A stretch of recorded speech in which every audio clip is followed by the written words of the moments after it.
What's going on, guys? Today I'm wearing the Escudo Seacrest, and this is a watch I've really wanted to see in person ever since I first saw pictures of this thing. Thanks to one of my great viewers, he was able to send this watch in for review, and I really appreciate it. Without you, this video wouldn't have happened, so thanks a lot. In doing my research for this watch, I caught a few other YouTube reviews of it, and they all said the same thing, which took me by surprise, and that's that this watch is without a doubt a Tudor Black Bay Homage. And like I said, guys, it was surprising because I think that's a disservice to this watch, and I honestly don't really see it either. The case is vaguely the same shape as the Tudor Black Bay, but I think that's kind of grasping at straws for me. So many brands out there are straight copycats of other brands, and this brand, Escudo, has a lot of original ideas and design DNA that they put into this watch that I really want to get into. So I want to hear your thoughts, guys. What do you think? Let me know, is this watch just a Black Bay homage to you? Let me know right now your first impressions, and let me know again once you watch the whole video, and if you answered yes, I want to see if I can kind of sway your opinion on that. So let's start talking about this brand. Escudo is a brand partially located in England and Portugal, but they definitely lean more towards their Portuguese roots and heritage. They are vintage inspired watches for sure. They are particularly inspired by English and Portuguese explorers who mapped out the New World in the colonial times using primitive navigation tools. I can get behind that. As you guys know, I love to explore, hike, adventure. I'm out there every weekend, so I can already get some good vibes behind this watch. I'm liking it already. This model I have here is the black or Puerto version of this watch, but this watch comes in a handful of different colors, all of which look pretty good. But this basic black version, you can't really go wrong. The watch is coming in at a comfortable case size of 39 millimeters. I think it works well on just about any wrist coming in at that size, and it's a perfect size for a vintage style diver. With some of the smaller case sizes, it's not abnormal to have a little less water resistance than 300 meters, which some of you guys are used to. This is coming in right at 200 meters of water resistance, so I think it fits good for the style of watch, and it's still more than enough for anything you guys are going to be doing with it in real life. The dial indices at 12, 3, 6, and 9 are meant to look like a compass. And I think that the design is very well executed, and it definitely gives off that feel when you're wearing this watch on wrist. The indices are also applied in the black gloss for the dial. It looks great. It just comes together for a really good look, but I think what totally pulls together this watch is the crystal that they use here. This watch has a sapphire box crystal, which is triple, not double coated with AR treatment. You have no glare, but what you do have is a high level of distortion play through the crystal. It looks good to me. I like the look personally, but that might not be everybody's cup of tea. I think it gotta fit the watch. In this case, it fits the watch, and it kind of reminds me a lot of the crystals used on some of the older Breitling models. It's fun, and it gives this watch a lot of personality. Like I said before, unique personality, a little different, than a Tudor Black Bay. For a little more unique personality, you can see this watch is branded with the usual text, the brand name, the model name, the water resistance. But down at the bottom, rather than Swiss maize, we're getting the words London and Lisbon, where this watch is manufactured. I think that's pretty cool as well. Long gone are the days where a good watch is only coming from Switzerland. We have Italy, Japan, Germany, Portugal here now representing. All of these brands from these other countries, guys, offer some amazing products, so I like to see it. This watch does have a Swiss movement though, a Sellita SW 200-1, which is a 26 jewel movement and is a true no date movement. So we're not going to be getting a ghost date position on this watch like you are with some smaller independent brands. I know that that can definitely be a sore point for a lot of people. The movement runs at 4 Hertz and it is subtly decorated.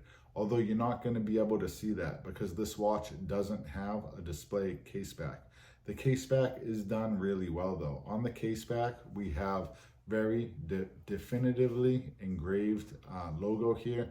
This is actually the shield of valor, and it's a symbol from the Portuguese coat of arms.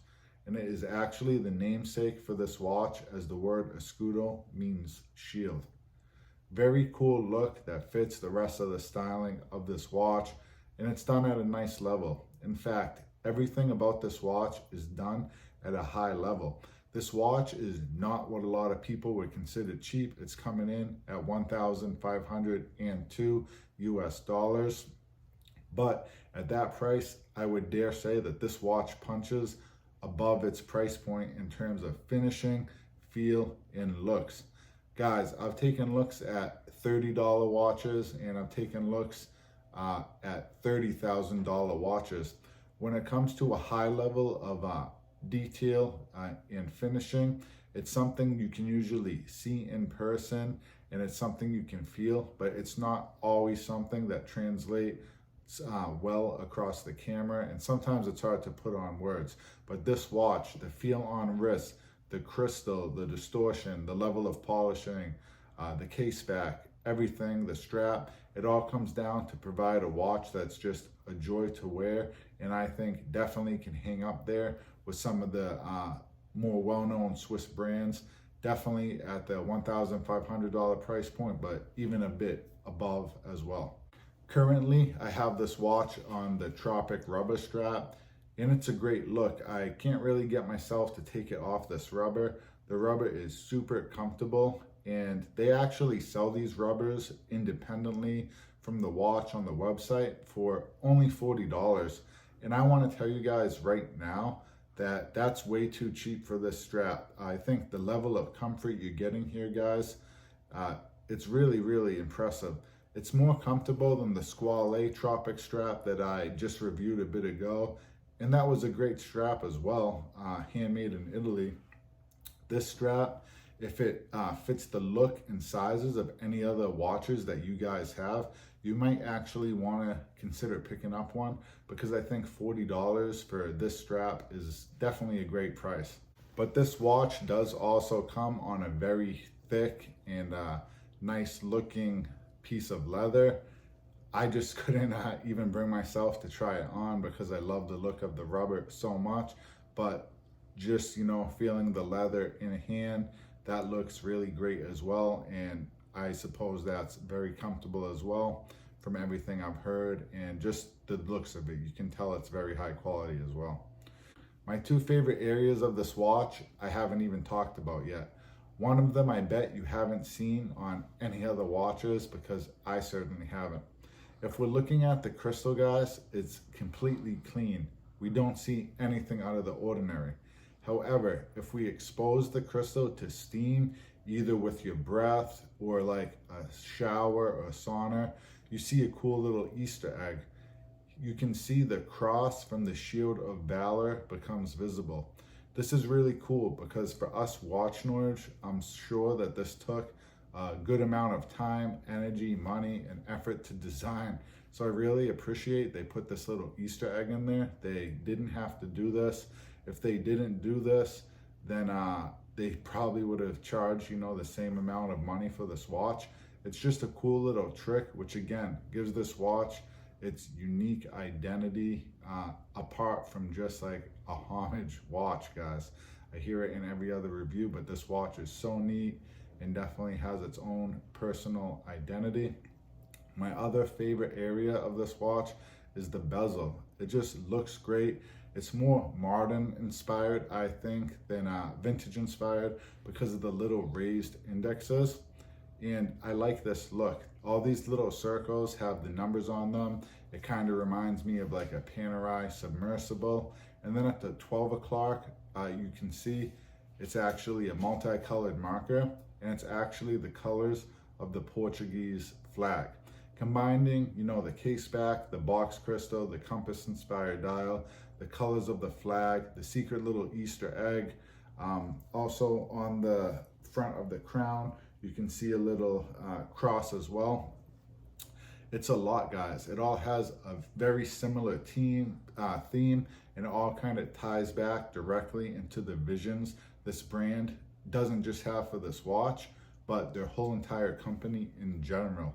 I think it's very unique, it's very thoughtful, so I'll say it again.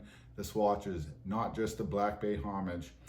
If I'm grasping at straws, we'll say, you know, the case is vaguely similar to a Tudor, but it's hard not to be when you have a similar size of 39 millimeters, and it's a vintage style diver.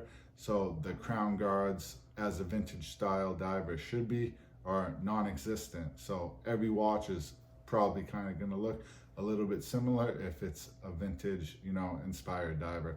But let me know what you guys think. What are your overall thoughts on the watch? Are you impressed with this watch like I am? I definitely want to see, you know, where this brand goes next, because I think that's going to dictate a lot for this brand. They have a cool passion and kind of brand history and, you know, overall theme that they're leaning into, but watches are made off of just, or I should say, brands are made off of more than one watch. So we're definitely gonna have to see what Escudo does next. So thanks a lot for watching this one, guys. I'll go ahead and I'll catch you guys on the next one.